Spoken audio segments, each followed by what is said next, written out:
अस्सलाम वालेकुम बच्चों, कैसे हैं आप सब। उम्मीद करते हैं आप लोग ठीक होंगे। आज का हमारा केमिस्ट्री क्लास 9 का how does reaction takes place का पार्ट बी है। ठीक है, हमारा टॉपिक रह गया तो वो आज हम डिस्कस करेंगे। तो the energy of the transition state is higher than that of reactant और प्रोडक्ट। कह रहे हैं कि जो ट्रांजिशन स्टेट की जो एनर्जी है वो ज़्यादा होती है किससे, रिएक्टेंट से और प्रोडक्ट से।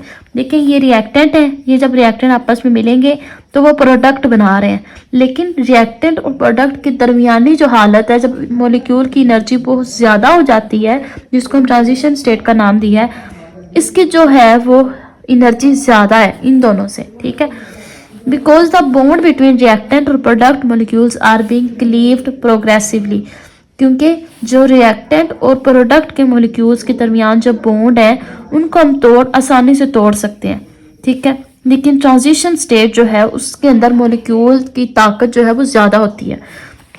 The energy absorb by reactant और प्रोडक्ट, एनर्जी अब अब्सॉर्ब जज़ब करते हैं कौन कौन, रिएक्टेंट या product molecule, in order to be converted into transition state. वो कन्वर्ट हो जाते हैं किसमें, ट्रांजिशन स्टेट में, ट्रांजिशन हालत इख्तियार कर लेते हैं। इसको हम बोलते हैं एक्टिवेशन एनर्जी। ठीक है, ये एक्टिवेशन एनर्जी को शो किया हुआ है कि जब रिएक्टेंट मिलकर प्रोडक्ट बनाते हैं, लेकिन उससे पहले वो एक ज़्यादा ताकत वाली एक हालत इख्तियार कर लेते हैं जिसको हम ट्रांजिशन स्टेट बोलते हैं। ठीक है, उसको शो किया हुआ है एक्टिवेशन एनर्जी के साथ। ठीक है, ये बच्चों यहाँ पर डेफिनेशन बनती है कि पूछ लेते हैं कि एक्टिवेशन एनर्जी किसको कहते हैं, तो ये आपने डेफिनेशन लिखनी है। The difference between the energy of the reactant and that of product comes out in the form of heat. जो रिएक्टेंट और प्रोडक्ट की जो एनर्जी है वो किस फॉर्म में आती है, किस फॉर्म में बाहर निकलती है, in the form of heat. Representing, उसको हम रिप्रेजेंट करते हैं डेल एच के साथ। डेल एच मतलब इंथाल्पी। ठीक है, change in enthalpy. This graph represent the path of an exothermic reaction. ये जो ग्राफ है ये शो करता है हमें एंडोथर्मिक रिएक्शन। जो पिछला मैंने आपको दिखाया था ना, जो ये पिछले पेज में दिखाया गया 5.4, ये 5.4 है, ये ग्राफ हमें शो करता है एक्सोथर्मिक रिएक्शन। ठीक है, अब ये जो 5.5 है ये ग्राफ शो करता है एंडोथर्मिक। पीछे वाले में ये था कि प्रोडक्ट नीचे को बने हुए थे। ठीक है, अब इसमें क्या है, एंडोथर्मिक में क्या है कि प्रोडक्ट ऊपर की तरफ बने हुए हैं। ये इस ग्राफ में बस डिफरेंस है बच्चों। ठीक है, बाकी ग्राफ सेम है। आगे हम डिस्कस करेंगे कैटालिस्ट के बारे में। सबसे पहले मैं आपको बता दूं कैटालिस्ट किसको कहते हैं। हम कोई भी रिएक्शन करा रहे हैं ना, उस रिएक्शन में अगर हम कैटालिस्ट डाल देंगे, ये क्या करेगा, उस रिएक्शन को तेजी से स्पीड अप कर देगा। वो रिएक्शन जो 1 घंटे में हमें मिलना था वो 2 मिनटों में मिल जाएगा। मतलब रिएक्शन को स्पीड अप करता है। An addition of the catalyst in a reaction, एक रिएक्शन में जब हम एडिशन करते हैं, ऐड करते हैं कैटालिस्ट को, ठीक है, increase the rate of reaction. ये क्या कर देता है, रिएक्शन के रेट को, रिएक्शन की स्पीड को बढ़ा देता है। रेट बच्चों बोलते हैं स्पीड को। ठीक है, because it changes the path, क्योंकि क्या करता है, उस रास्ते को चेंज कर देता है। देखिए बच्चों, ये इस डायग्राम से हम देखते हैं, ये रिएक्टेंट है, ये रिएक्टेंट पहुंचे ट्रांजिशन स्टेट पे और ये फिर उन्होंने बनाए प्रोडक्ट। ठीक है, अब जब हम इस पे कैटालिस्ट डालेंगे ना तो क्या होगा, ये कैटालिस्ट डालने से क्या हुआ, रिएक्टेंट मिलकर यहीं से वो प्रोडक्ट बन गए। कहाँ उन्होंने ऊपर जाना था, वो यहीं से बन गए रिएक्टेंट से प्रोडक्ट। मतलब शॉर्ट टाइम लगा है रिएक्टेंट से प्रोडक्ट बनाने में। अब पहले उसकी एक्टिवेशन एनर्जी देखें यहाँ से लेकर इतनी थी, लेकिन जब हमने कैटालिस्ट डाला तो उसकी एक्टिवेशन एनर्जी भी कम हो गई है। ठीक है, अब इससे क्या हुआ है, कैटालिस्ट डालने से जो रास्ता है catalyst, because it change the path, क्योंकि उसका रास्ता जो है वो चेंज हो गया। ठीक है, पहले उसका जो रास्ता था वो यहाँ तक था, अब जो है वो कम हो गया। फिर उसके बाद है where be the activation energy value of the reaction is substantially decrease. बहुत ज़्यादा, सब्सटेंशियली मतलब बहुत ज़्यादा कम हो गई है।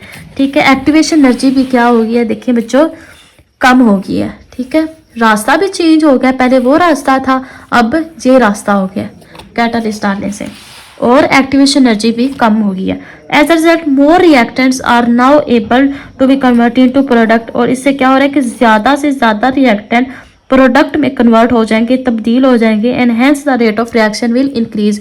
और जाहिर सी बात है कि रिएक्शन की जो स्पीड है वो भी बढ़ जाएगी कैटालिस्ट डालने से ज़्यादा रिएक्टेंट कन्वर्ट होंगे प्रोडक्ट में।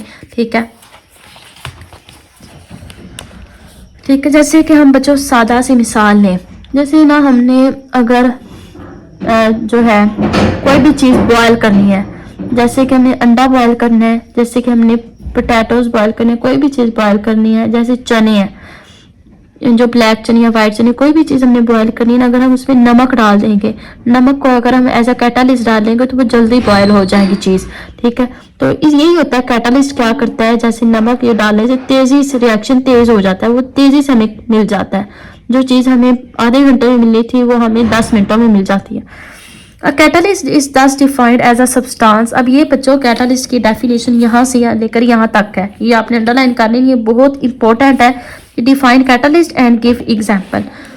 अ कैटालिस्ट इज दस डिफाइंड एज अ सब्सटेंस, ये वो सब्सटेंस है that increase the rate of chemical reaction, ये क्या करता है, रिएक्शन की स्पीड को बढ़ा देता है, without itself undergoing any permanent chemical change, बगैर इसमें कोई तब्दीली आए।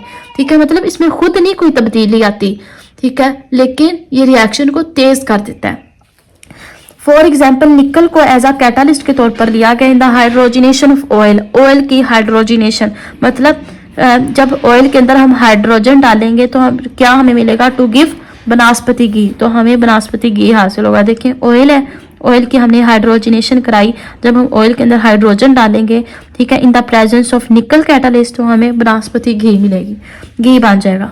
अब प्लैटिनम, ये दूसरा कैटालिस्ट है, इसको भी एक्ट करा रहे हैं as a catalyst in the production of sulphuric acid as compare to, इसके अलावा क्लोरीन है, ये भी एक्ट करता है as a catalyst promoting the break down of glucose. इससे क्या हो रही है, ग्लूकोज ओजोन की ब्रेक डाउन हो रही है। बच्चों ओजोन जो है ना, ये हमारी जमीन के इर्द गिर्द एक प्रोटेक्टिव लेयर है जो कि सूरज से हार्मफुल शुआओं से हमें बचाती है।